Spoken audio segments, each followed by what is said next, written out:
오늘 주시는 하나님의 말씀 함께 보겠습니다. 우리 갈라디아서 3장 26절에서 4장 7절 말씀입니다. 교독하여 읽겠습니다. 너희가 다 믿음으로 말미암아 그리스도 예수 안에서 하나님의 아들이 되었으니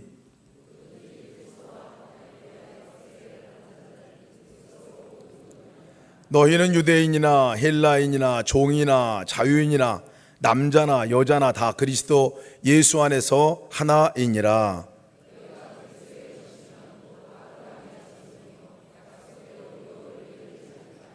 내가 또 말하노니 유업을 이을 자가 모든 것의 주인이나 어렸을 동안에는 종과 다름이 없어서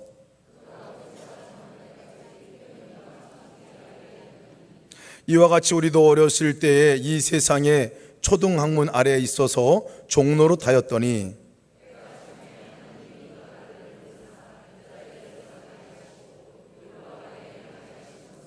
율법 아래에 있는 자들을 속량하시고 우리로 아들의 명분을 얻게 하려 하심이라.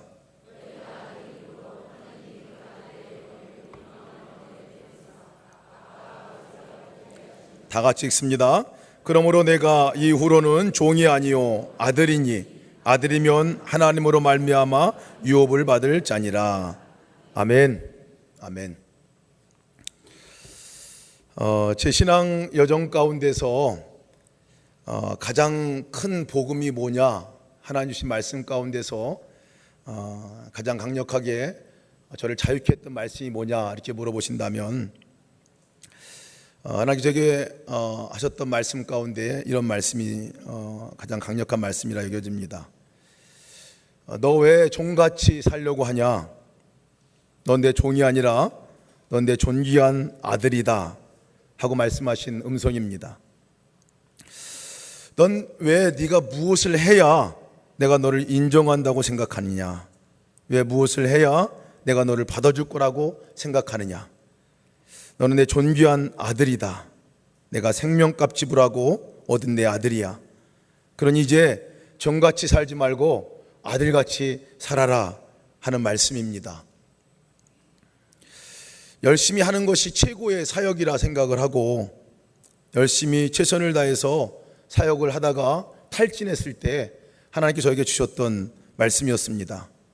그때 분명하게 깨달았던 또 붙들었던 진리는 내가 종이 아니구나, 내가 하나님의 아들이구나. 내가 무엇을 해서 주님께 나를 인정해 주는 것이 아니라 이미 나를 아들로 받아주시고 이미 아들로 살아가게 하셨구나 하는 깨달음이었습니다. 이것이 저를 자유케 했고 사역을 하는 내내 억지로 하고 힘써서 했던 그 사역이 그 다음에 즐겁고 기쁜 사역으로 바뀌게 됐던 말씀입니다. 지금 저희가 이렇게 자유하라 하는 이 주제의 말씀으로 지난주부터 말씀을 시작을 했습니다. 우리의 삶 가운데서 우리를 올가매 놓고 있었던 것들로부터 자유하는 삶, 우리가 노력으로 열심으로 무엇을 함으로 인해서 구원을 얻으려고 했던 다른 복음을 쫓았던 우리가 십자가 위에서 죽고 예수 그리스도가 사시는 삶을 살 때 우리가 진정한 자유를 얻게 된다 하는 말씀을 지난주에 말씀을 나눴습니다. 오늘은 종입니까? 자유자 자녀입니까? 하는 주제로 말씀을 나누려고 합니다. 이 주제의 말씀은 사실 갈라디아서 말씀의 가장 핵심적인 말씀입니다. 갈라디아서가 6장으로 되어 있습니다. 그런데 오늘 읽어드린 본문의 말씀은 6장 가운데 딱 가운데 위치하고 있는 말씀입니다. 히브리 문학 가운데서 가장 중요한 것을 딱 가운데다 이렇게 두는 기법이 있습니다. 가운데다가 찐빵에 안고 같이 확 집어넣어 가지고요, 아주 중요한 걸 가운데다 숨겨놓습니다. 오늘 본문의 말씀이 그렇습니다. 이 6장 가운데서 아주 중앙에 딱 박아놓은 이 말씀, 오늘 읽은 말씀입니다. 4장 4절에서 7절 말씀까지 제가 한번 다시 읽어드리도록 하겠습니다. 때가 참에 하나님이 그 아들을 보내사 여자에게서 나게 하시고 율법 아래에 나게 하신 것은 율법 아래 있는 자들을 속량하시고 우리로 아들의 명분을 얻게 하려 하심이라. 너희가 아들이므로 하나님이 그 아들의 영을 우리 마음에 보내사 아빠 아버지라 부르게 하셨느니라. 그러므로 이후로는 종이 아니요 아들이니 아들이면 하나님으로 말미암아 유업을 받을 자니라. 이게 딱 가운데에 있는 말씀입니다. 이 아들 그러니까 따님들이 기분이 언짢으실 수도 있을지 모르겠어요. 이 아들은 상속자라는 얘기입니다. 그 의미를 둔 자녀를 대표하는 글이죠. 이 갈라디아서와 함께 쌍둥이 서신서가 로마서이잖아요. 로마서 구조도 보면 똑같아요. 로마서가 16장까지 있는데 그 16장이 딱 중앙에 8장에 있는 말씀이 똑같습니다. 제가 한번 읽어드리겠습니다. 너희는 다시 8장 15절 17절 말씀입니다. 너희는 다시 무서워하는 종의 영을 받지 아니하고 양자의 영을 받았으므로 우리가 아빠 아버지라 부르짖느니라. 성령이 친히 우리의 영과 더불어 우리가 하나님의 자녀인 것을 증언하시나니 자녀이면 또한 상속자니 우리가 그와 함께 영광을 받기 위하여 고난도 함께 받아야 할 것이니라. 동일한 말씀입니다. 로마서의 핵심도 우리가 종이 아니라 자유자다, 자녀다 하는 것들을 말씀하고 있습니다. 로마서에는 아들이라고만 안 나와 있죠. 자녀라고 이게 나와 있습니다. 바로 이 갈라디아 교인들의 문제가 지난주에 저희가 함께 나눴잖아요. 우리를 위해 죽으시고 죄값을 다 지불하셔서 죄의 문제, 율법의 문제, 이 모든 것들 우리가 도무지 할 수 없는 구원의 문제를 해결해 주셨는데 다시 율법으로 돌아가려고 그리고 다시 자기 노력으로 해서 구원을 얻으려고 했는 이 교인들, 이 갈라디아 교인들을 향해서 이 바울이 아주 목 놓아 비치는 이야기입니다. 왜 다시 종으로 돌아가려 하는가? 왜 다시 종같이 살려고 하는가? 너희가 자녀다. 자녀가 되었는데 어찌 다시 종같이 살려고 하는가? 하는 것이 이 바울 사도의 외침입니다. 당신들은 더 이상 종이 아닙니다. 당신들은 자녀입니다. 하나님의 자녀입니다. 더 이상 율법의 종, 죄의 종도 아니고 이제 하나님의 아들이고 하나님의 딸들입니다. 더 이상 종같이 살지 말고 하나님의 자녀답게 자유자로 그렇게 사십시오 하고 맺히는 메시지가 바로 오늘 이 바울의 메시지입니다. 오늘 이 자리에 참석한 저와 여러분들에게 하나님께서 동일한 말씀을 주시는 거라 이렇게 여겨집니다. 종에서 아들이 됐다는 것입니다. 종에서 자유가 됐다 이렇게 얘기하고 있습니다. 바울은 이것이 언제 일어났느냐에 또한 주목해 보고 있어요. 3장 23절 말씀 보면 믿음이 오기 전에 우리는 율법 아래 매임받고 계시될 믿음의 때까지 갇혔느니라 이렇게 얘기하습니다.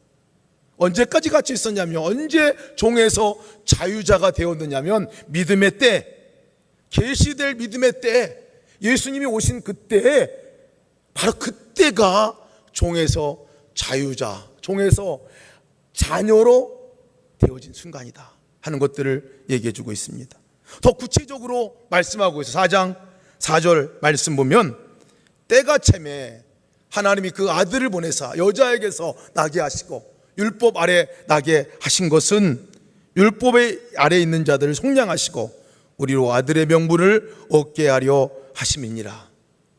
때가 참에 때에 대해서 강조하고 있어요.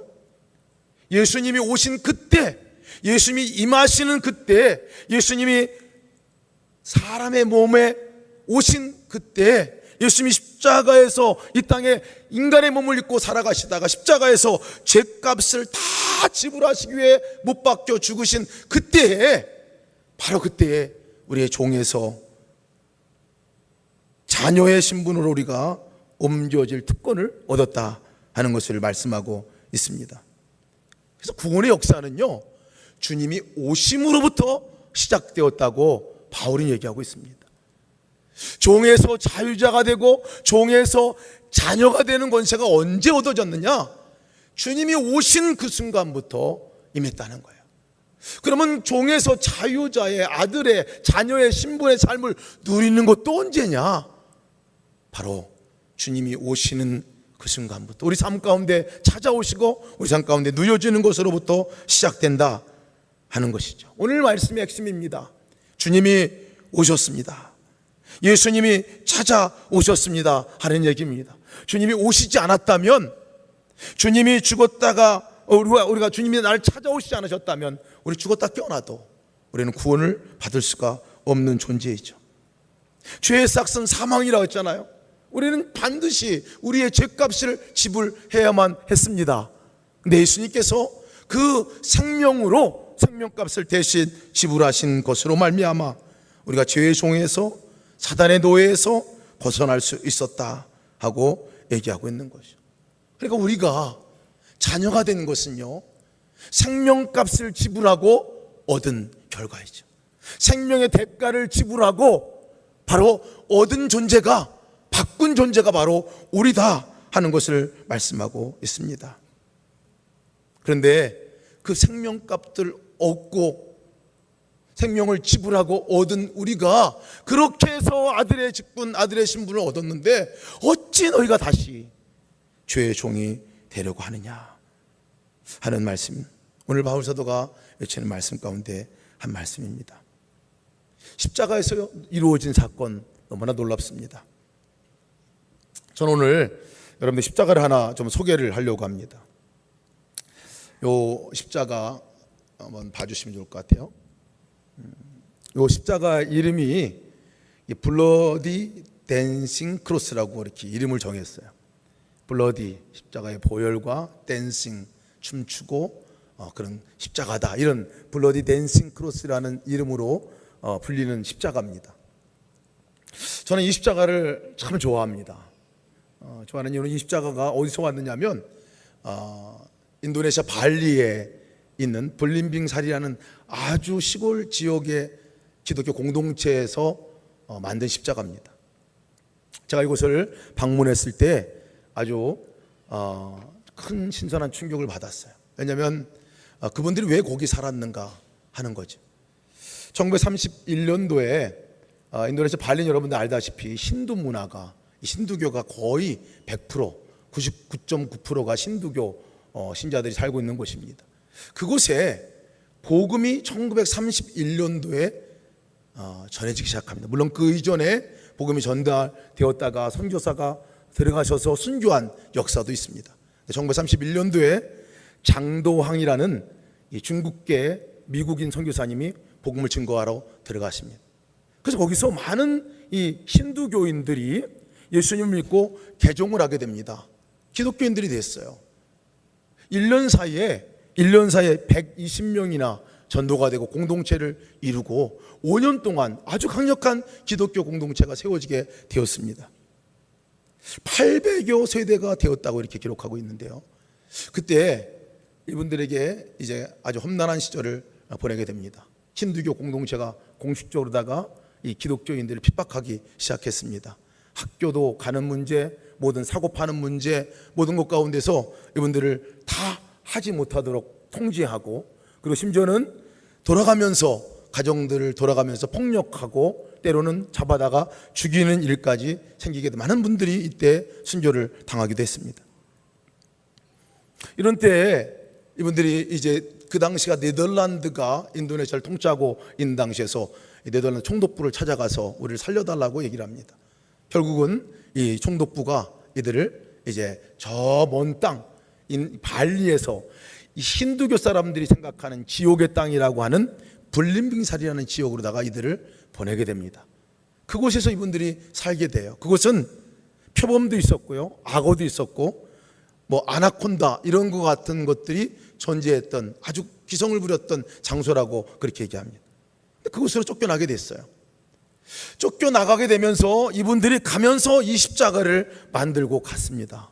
그리고 가자마자 이 십자가를 다 자기 집을 짓고 그곳에 정착하면서 문 앞에다 붙이고 또 저 지붕 위에다도 붙여놨어요.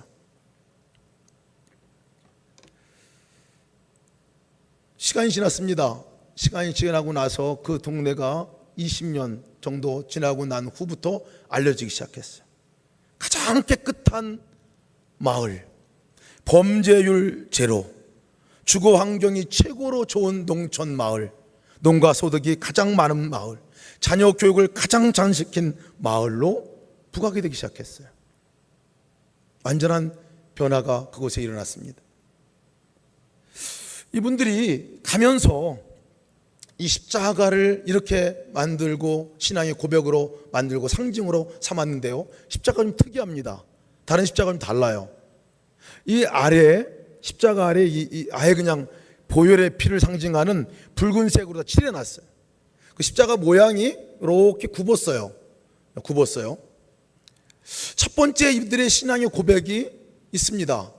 블러디, 예수 그리스도의 보혈의 십자가의 피로써 내 죄가 용서받았고, 사단의 노예에서 살았던, 죄의 종으로 살았던 우리가 예수 그리스도의 보혈의 피로 말미암아, 주님이 죽으심으로 말미암아 우리가 자녀되는 권세를 얻게 되었습니다. 주님의 보혈의 십자가의 보혈의 피로 말미암아 가족으로부터 버림받고 죽을 위기에서 우리를 건져주시고 보호하셔서 이 죽음의 땅에 와서도 주님께서 우리를 십자가의 보혈의 피로 덮어 구원해 주실 것입니다. 이 믿음으로 그들이 이렇게 고백을 했습니다. 나중에 더 고백들이 추가가 된 것이, 십자가의 보혈로 죽음의 땅이 보혈이 덮여질 때 풍요의 땅으로 바뀌어지고 하나님의 역사, 그곳에서 놀라운 수확이 일어나는 그 땅이 되어질 것입니다. 축복의 땅이 되어질 것입니다 라고 고백으로 시작을 했습니다. 그래서 십자가에 거기다가 십자가 밑에다가 이 보혈을 상징하는 피를 이렇게 발라놨어요. 그들의 신앙의 고백입니다. 대부분 십자가의 고백은 여기까지인데요, 이 분들의 고백은 한 단계 더 올라갑니다. 그것은 이 댄싱 크로스라고, 댄싱, 춤추는 이 십자가다, 이렇게 표현을 했어요. 그 말은 예수님이 우리 삶 가운데 찾아오셨기에, 예수님이 나의 삶 가운데 오셨기에 이제 더 이상 내가 죄의 종이 아니라 하나님의 자녀로 우리가 살아가는 것이기에, 주님과 함께 살아가는 삶이니까 우리는 춤추며 살아갈 수 있습니다. 주님이 우리를 떠난 적도 없고 버린 적도 없었습니다. 그 주님으로 말미암아 우리는 춤추는 삶을 살게 됩니다. 십자가에다 형상화시켜 놨어요. 이렇게 굽은 이유는 바로 이 십자가가 이 댄스하는, 춤추는 형상을 만드는 거예요. 저는 이 십자가가 복음을 아주 가장 잘 설명해 주고 있는 이 십자가라 이렇게 여겨집니다. 십자가의 보혈로 이미 죄의 종되었던 우리는 죽고, 바로 주님이 함께 하심으로 말미암아 우리가 하나님의 자녀로 살아가는 삶, 그러니 그 삶은 분명히 다른 삶이다 하는 것이죠. 분명히 다른 삶이라 하는 것이죠. 근데 갈라디아 사람들은요, 그 다른 삶을 다른 존재로 거듭나고 그렇게 생명값을 지불하고 했는데도 불구하고 다시 돌아갔다는 거예요. 하나님의 공로를 무시한 행동이죠. 하나님을 모독한 행동이죠. 하나님의 그 계획을 수포로 돌아가게 만드는 그 행동이죠. 2장 21절 말씀에 바울이 그래서 절규합니다. 이렇게 얘기합니다. 내가 하나님의 은혜를 패하지 아니하노니 만일 의롭게 되는 것이 율법으로 말미암았으면 그리스도께서 헛되이 죽으셨느니라 얘기했습니다. 자녀된 걸 압니다, 그들도. 그런데 또다시 살아가는 삶은 자녀의 삶이 아니라, 이름은 자녀인데 살아가는 모습은 다시 또 노력하고 애쓰고 힘쓰고 인정받으려고 하는 그 삶으로 돌아가는 그들의 모습, 종같이 살아가는 모습에 대해서 책망하고 있는 것이죠. 저는 성경을 보면서 아들이면서도 종같이 산 사람의 이야기를 찾습니다. 누가복음 15장 말씀이죠. 우리가 너무 잘 아는 탕자의 이야기입니다. 탕자의 이야기, 두 아들의 이야기가 나옵니다. 두 아들이 등장해요. 한 아들은 탕자의 못된 아들입니다. 아버지 재산을 가지고 이제 도망가고 나가서 허랑방탕하게 다 쓰고 탕진하고 아버지 가슴에 못 박은 아들, 이 탕자. 둘째 아들이죠. 또 한 아들이 있습니다. 아주 모범생 아들입니다. 아버지 말도 잘 듣고 사고도 안 친 이 아들이 있습니다. 우리가 잘 아는 아들은 이 둘째 아들 탕자입니다.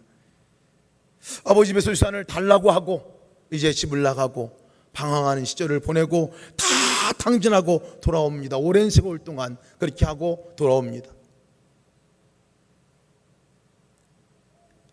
근데 그 이야기 하이라이트는 사실 그 자녀가 타락한 거 나가서 방황하는 것도 있지만 그 아들을 기다리고 있는 아버지의 모습입니다. 그 아버지는 그 아들이 돌아오기까지 아마 매일 밤 문을 열고 그 아들을 기다린 것 같아요. 멀리서 오는 아들을 알아보고 가서 뛰어가서 안아줬다 하는 것을 보니까 그렇습니다. 그 온 아들을 안아주고 그 아들에게 손가락에 반지를 끼워주고 목욕을 시키고 새 옷을 입혀주고 잔치를 베풀면서 너무나 기뻐하는 이 아버지의 모습, 이것이 그 이야기의 하이라이트입니다.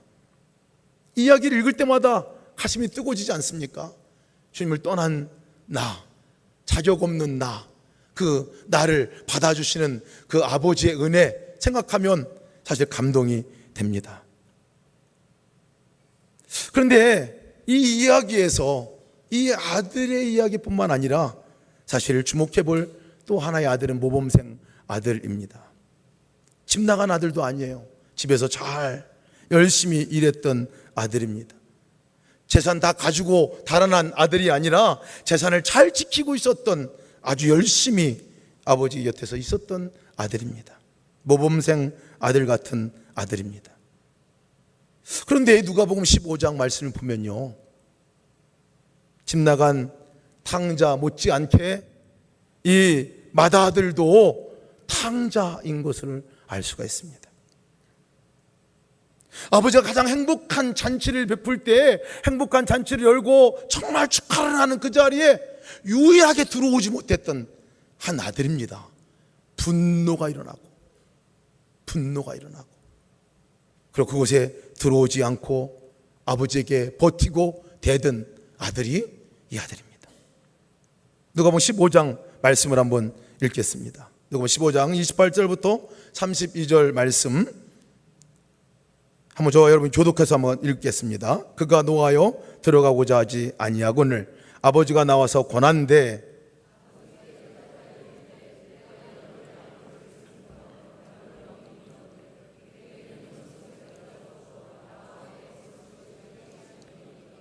아버지의 살림을 창녀들과 함께 삼켜버린 이 아들이 돌아오매 이를 위하여 살찐 송아지를 찾으셨나이다.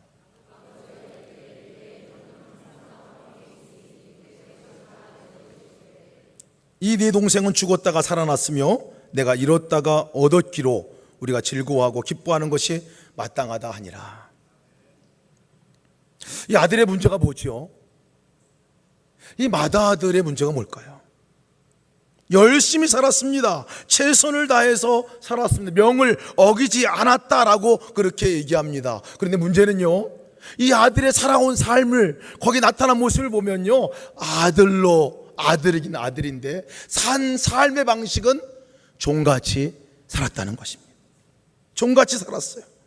아들이고도 큰 아들입니다. 상속자입니다. 그런데 그의 말하는 거, 행동하는 거 보면 꼭 종이 주인에게 하는 말과 똑같습니다.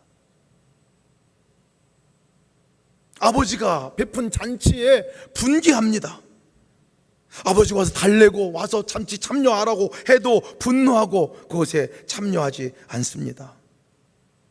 아버지, 내가 여러 해 동안 아버지의 명을 어긴 적이 없이 살았습니다. 그런데 나에게 무엇 하나 해주지도 않고 이 방탕한 아들에게는 송아지까지 잡아서 줍니까? 어찌 이럴 수 있습니까? 이 말이 사실 그 잔치에 참여하지 못하게 하는 치명적인 문제점입니다. 아버지의 명을 지키려고 아버지의 명을 어긴 적이 없이 살았다, 이렇게 얘기합니다. 성실한 아들일 것입니다. 근데 그것이, 그 열심히 이 아들이 진짜 아버지의 잔치에 참여하지 못하게 하는 치명적인 문제가 됐다는 것이죠. 왜 그렇습니까? 무엇 때문에, 무엇을 위한 열심이었나요? 이 아들에게 있어서는요, 열심히 하면 아버지가 나에게 뭔가를 보상해 줄 것이다, 열심히 하면 나를 인정해 줄 것이다 하는 그 동기가 깔려 있음에 틀림없습니다. 그날도 늦게까지 일하고 돌아왔습니다. 그래서 화가 단단히 난 거죠. 자기에게는 안 해주는 것 같은데, 자격 없는, 아무것도 한 것 없고 가서 오히려 탕진한 내 아들에게, 내 동생에게는 어떻게 그럴 수가 있느냐 하고 화를 낸 거죠. 제가 어느 장례식장에 가서 만난 권사님을 잊지를 못하겠습니다. 그 장례도 사실 저희 교우 장례는 아니었습니다. 미국에 있는 분이 너무나 안타까운 마음으로 조카가 여기 살고 있는데, 그 조카가 아버님이 돌아가셨다는 거예요. 그래서 그 조카에 가서 장례를 인도해주고 전도를 하면 좋겠다 이렇게 말씀하셔가지고 갔어요. 갔더니요, 아무도 예수님 믿는 분이 없더라고요. 그 가정에. 제가 가서 어떻게 해야 될지를 모르겠더라고요. 기도해드리고 함께 위로해드리고, 그리고 옆에 자리에 와서 앉았습니다. 그래서 먹을 거는 먹고 가라고 얘기를 하셔서 옆에 하셔서 이렇게 아무도 아는 사람이 없이 혼자 갔어요.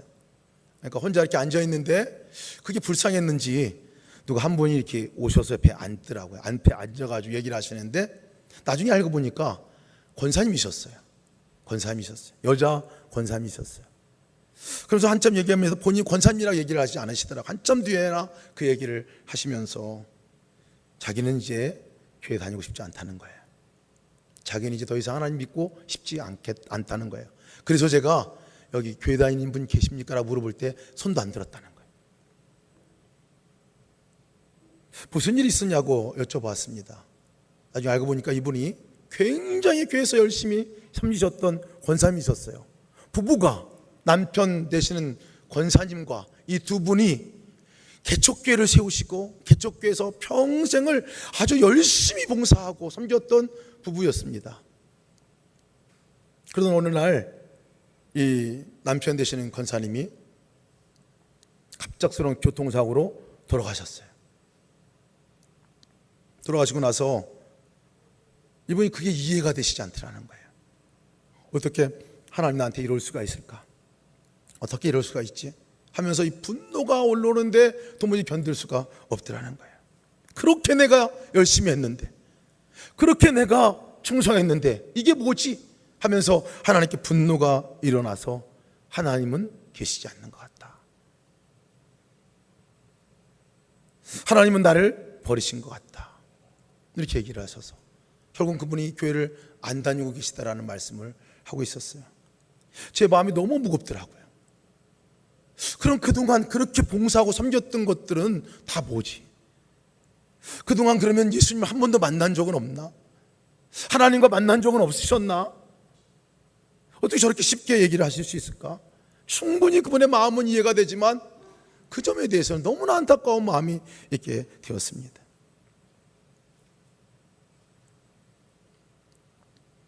열심히 섬기긴 하셨지만 자녀되는 권세를, 자녀되는 기쁨을 누리지는 못하시고 섬기셨던 것 같습니다. 뭔가를 하면 그래도 그것을 통해서 축복해 주시겠지, 그것을 통해서 뭔가 나를 인정해 주시겠지, 받아주시겠지, 이런 마음으로 평생을 봉사해 오셨던 거예요.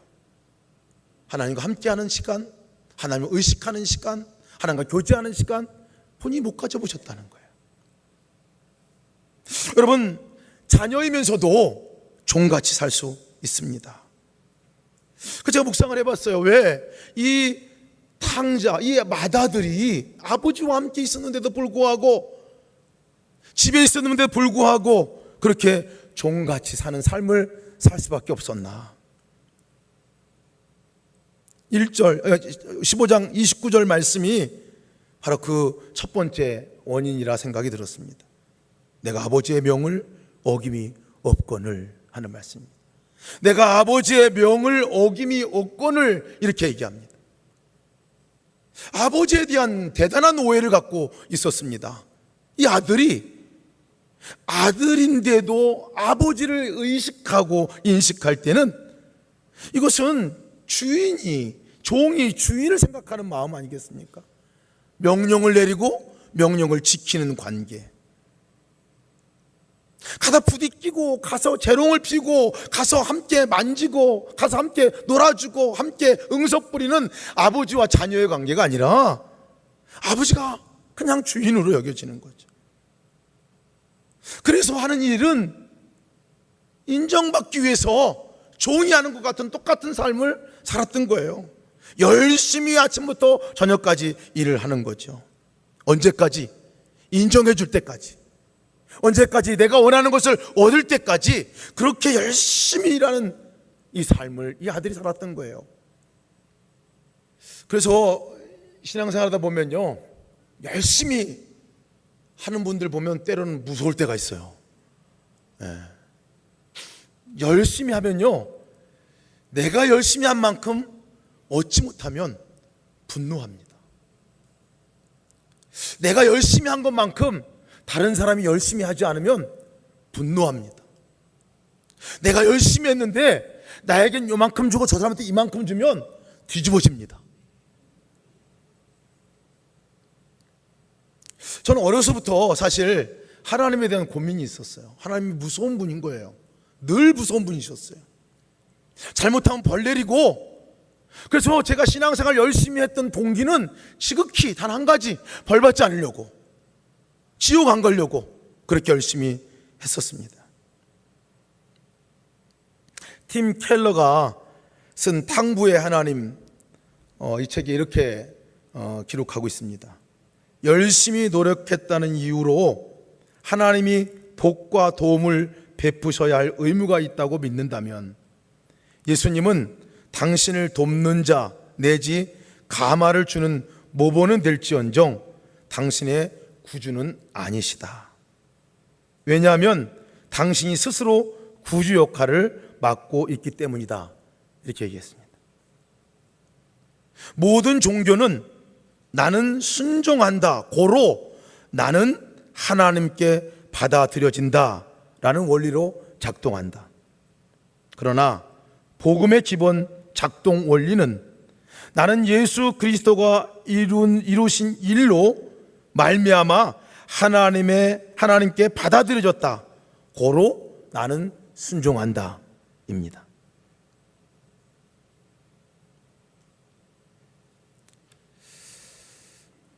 여러분들 어떠신지 모르겠습니다. 기독교인들, 그리스도인들의 출발은 우리에게 아버지가 있다 하는 것으로부터 출발하는 것입니다. 내게 아버지가 생겼다 하는 것으로부터 출발합니다. 나는 혼자가 아니고 고아가 아니다 하는 것으로부터 출발하는 거죠. 아들이 되기 위해서 노력하는 것이 아니라 아들이기 때문에 아버지를 바라보고 아버지를 기쁘게 해드리고 아버지와 함께 살아가는 삶을 살아가는 게 기독교인의 삶 아닙니까?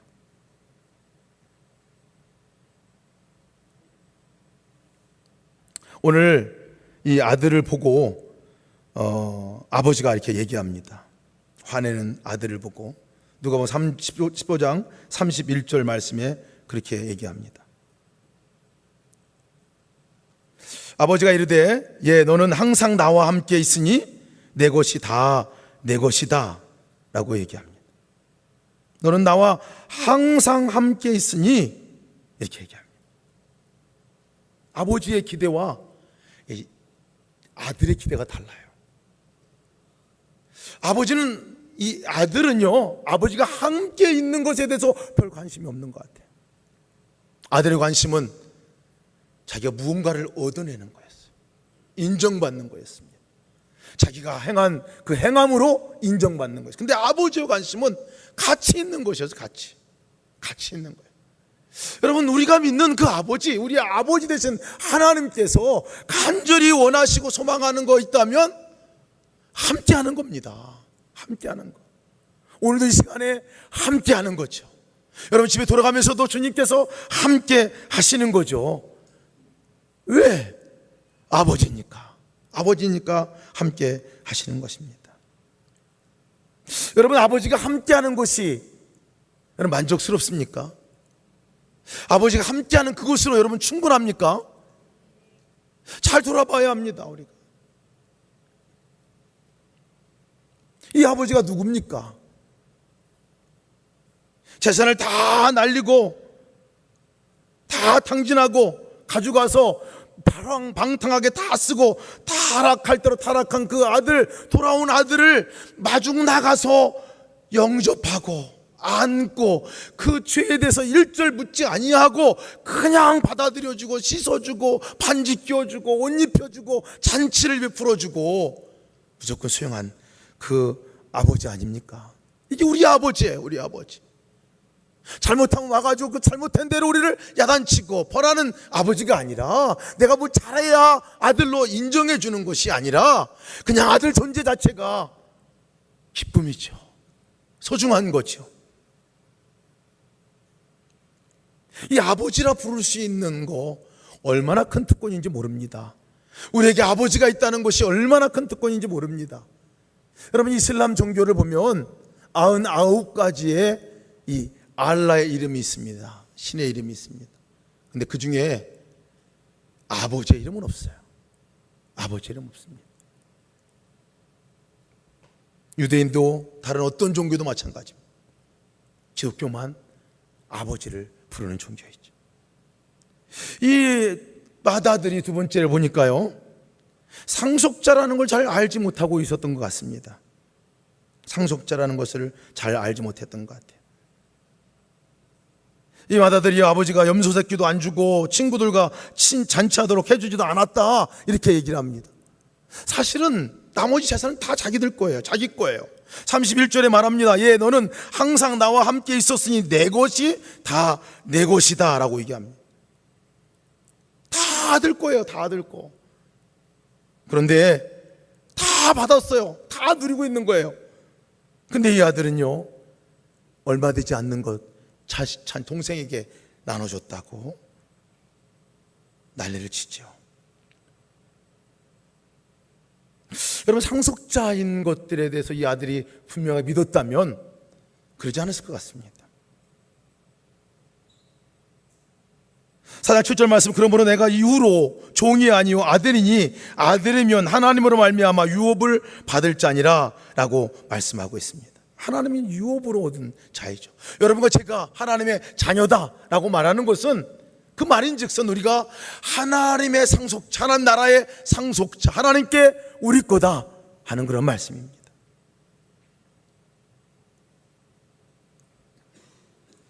이 아들이요, 상속자인 것도 모를 뿐만 아니라 이 아버지에게 이 소통하는 방법을 몰랐던 것 같아요.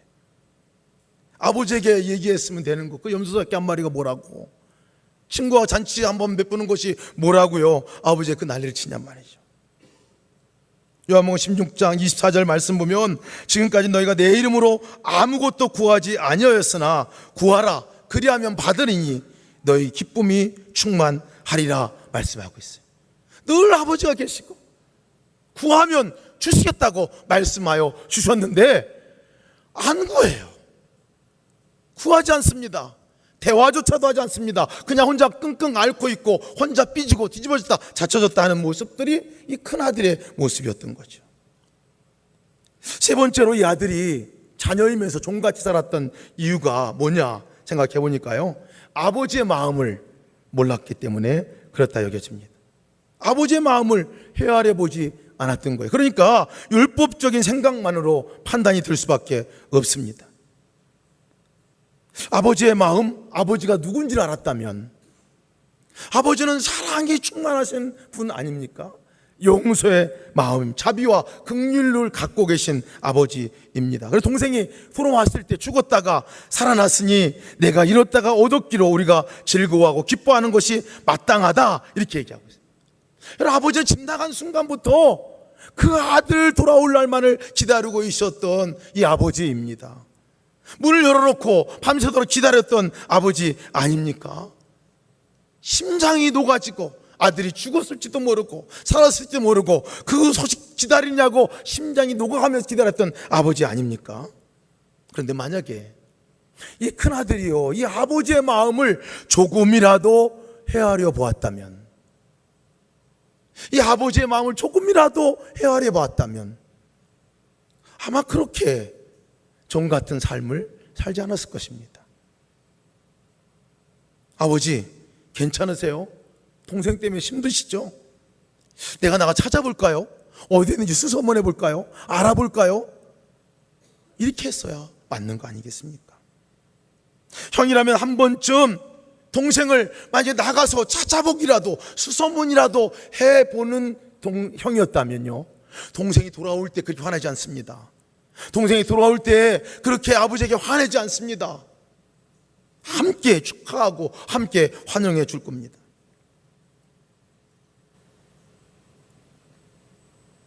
아버지에게 무엇을 얻기 위한 것이 아니라 아버지에게 기쁨이 되는 그 아들로 아마 바뀌어졌겠죠. 저는 아들이 둘입니다.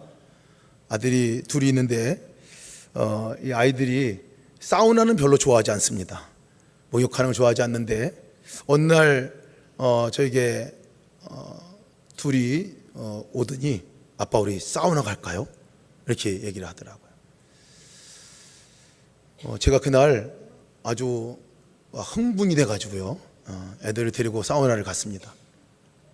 같이 목욕하고 함께하는 시간을 저는 너무 좋아하는데 아이들은 별로 안 좋아하는 거예요.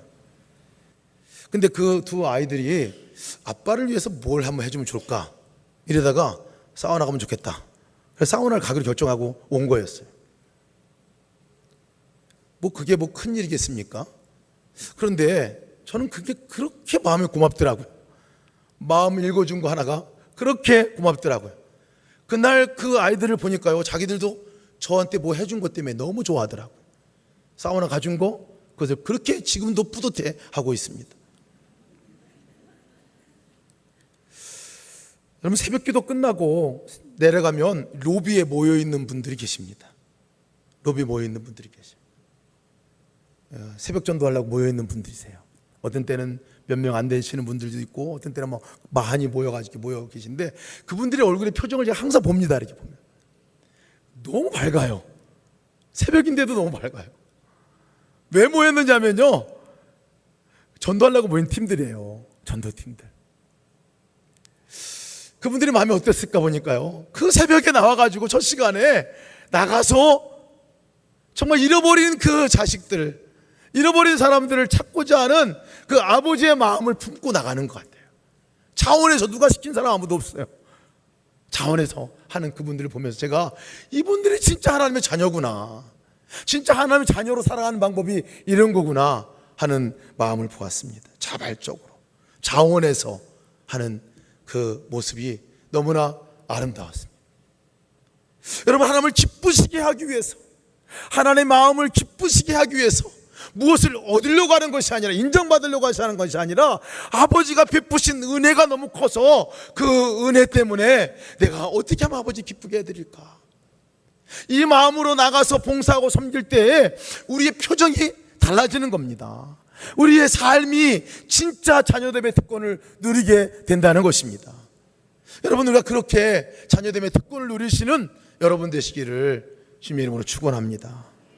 오늘 성경 말씀 보면요, 3장 27절에 누구든지 그리스도와 합하기 위하여 세례받은 자는 그리스도로 옷 입었느니라, 이렇게 말씀하는 표현이 있습니다. 주님이 우리 가운데 오셨습니다. 이미 때가 참에 찾아오셨다고 성경은 말씀하고 있어요. 그런데 종에서 자유자로, 종에서 아들로, 우리가 자녀로 권세를 누리는 순간이 언제냐면요, 그 오신 주님을 내가 바라보고 만나는 순간이라는 사실을 기억하시기 바랍니다. 그래서 성경은 다른 말로 표현하기를 그리스도로 옷 입었다, 이렇게 얘기합니다. 오신 주님으로 옷 입는 삶, 오신 주님을 바라보고 그분 앞에 눈을 마주치고 예수님이시군요 하고 얘기할 때 우리의 봉사의 자세가 달라지게 되고요, 우리의 삶의 형태가 달라지게 됩니다. 예수님이 안 보이면 이상하게도 우리는 억지로 할 수밖에 없게 됩니다. 인정받으려고 이상하게 그대로 돌아가 버리고 말아요. 그런데 놀라운 것은 예수님으로 옷 입고 예수님을 바라보고 아 예수님 여기 계시 하고 느껴지면 이상하게 우리의 마음 자세가 바뀌어진다는 사실입니다. 왜 그렇습니까? 그분이 내 안에 예수님이 하나님의 아들 아니십니까? 그분이 내 안에 오셔서 그 아들의 마음을 우리에게 주시기 때문에 우리가 어떻게 봉사하고 어떻게 살아야 하고 어떻게 생각하고 어떻게 말아야 될 것인가를 알려주시잖아요. 그렇게 살 때 우리 진짜 자녀로 살아가는 권세를 얻게 됩니다. 그런데 그렇지 않고 주님 없이 주님과 생각하지 않고 그냥 열심히 할 수 있습니다. 그런데 그 동기가 달라지게 된다는 것을 보게 됩니다. 여러분 주님으로 옷 입고 주님과 함께 동행하며 자녀됨의 권세를 누리시기를 주님의 이름으로 축원합니다. 우리 함께 찬양합시다. 우리 찬양하고 함께 기도하겠습니다. 너는 내 아들이라 오늘날 내가 너를 낳았도다. 너는 내 아들이라 나의 사랑하는 내 아들이다 하는 찬양입니다. 우리를 부르신 자녀로 부르신 주님을 찬양하며 함께 우리가 찬양으로 나가겠습니다.